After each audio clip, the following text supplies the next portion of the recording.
Oh, dito muna tayo, no? House of Representative Ferdinand Alexander Marcos, mga kababayan, ano ang sinusulong niya? Yung mga away-away kalsada.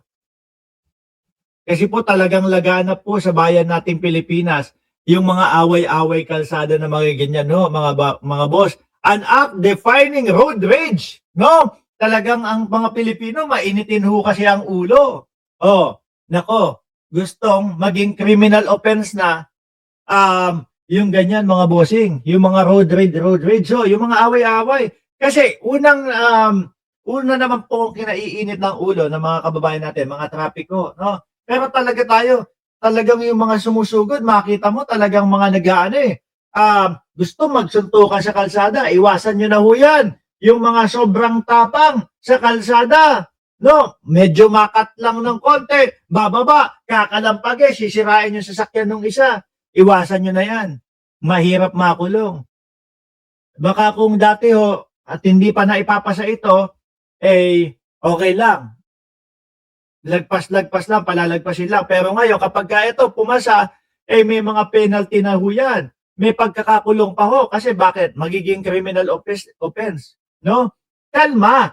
No? Lamig ng ulo po ang kailangan kapag tayo ay nagmamaneho. Lalo na kapag yung may mga kasama kayong pamilya ninyo, hayaan nyo na lang. No? Hindi nyo naman ano yan. Hindi nyo naman kakilala yung mga yan. O, sige, kapag nasagi ka, hindi naman nasagi. Pag nasagi, kailangan huminto kasi banggaan yun eh. Nakat kayo ng konti. Ganun ang ganito gagawin nyo. Buntong hininga. Sige, okay na boss. Lagpas na. No, tuloy na. No, makakarating kayo doon sa inyong pupuntahan ng matiwasay at maayos, mga bossing. Di ba?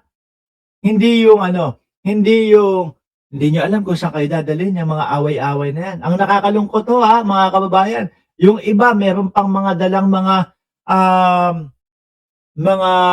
beng-beng. O, alam nyo na yun. May mga dalang mga bakal.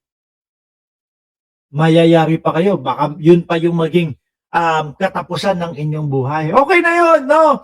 Lagi nyong gagawin na positibo ang inyong araw. May makagit-gita ng konti, hayaan nyo na. Makakarating pa din naman kayo sa pupuntahan nyo kesa makarating kayo sa loob ng kulungan. Di ba?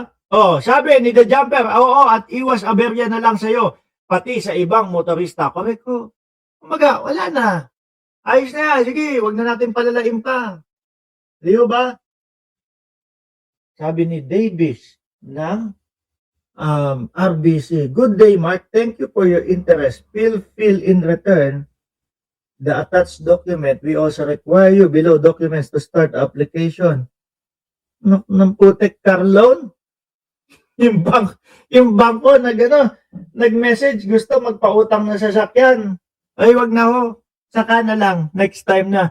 At ito pa ho, mga bossing. Oh, doon naman po sa mga inaapi o yung mga pinipilit, pinupwersa ng mga asawa na makapagtalik sa kanilang mga asawa. Nako, ito may House Bill na ipinapasa at gustong ipasa para sa inyo. Recognizing all forms of violence as ground for legal separation. Kasi meron no mga ganyan, mga kababayan. Yung mga kababayan natin hindi makapag-iwa-hiwalay dahil kasal. At ang hirap makipag-iwalay at limitado ho yung mga dahilan, no? Yung mga reason para payagan na mag-divorce o mag-annulled yung dalawa. So ito, kapag may mga pananakit na, pang-aabuso na, meron ng mga pamumwersa sa pakikipagtalik, psychological, anything, maaari ng maging grounds o dahilan para magdiborsyo yung mag-asawa. Marami pong naiipit din kasi dyan sa mga ganyang mga sitwasyon, mga bossing. Yung tipong, wala, hindi ako makapag-iwalay dito. Titiisin ko na lang. Wala naman akong pan-divorce, wala naman akong pang-annulment, wala naman ganito, ganyan, wala naman, etc. Pero at least, dati ang kadalasang ginagamit, psychological incapacitated o incapacity no? Hindi ho yun may topak, ha? Karamihan sa iba, ang sinasabi, nako, ang idahilan nyo na lang, psychological incapacitated o incapacity. No, hindi humetopak yon. Ibig sabihin nun, wala pa kayo sa hustong pag-uutak, pag-iisip, nung panahon nang kayo ay kinasal. Nung panahon nang kayo ay nag-isang dibdib. No? Kaya hindi nyo pa alam yung mga ginagawa at hindi nyo pa alam kung ano yung mga sasapitin ninyo. Okay, anong pagkain? Wala ka na namang niluto. Alam mo namang gutom na gutom ako. No? Kasi wala kang pera, wala kang kasing trabaho. Yung mga ganun. Naku, baka reklamo ako ng misis ko nito pagka na ano. Di ho. Kahapon nga lang ho. Diyos ko po, yung kapatid ko, nalaman niya, nandoon sa Estados Unidos. Yung kapatid ko, ay, pabili ng ano, pabili mo ako ng tsinelas. LV daw, LV.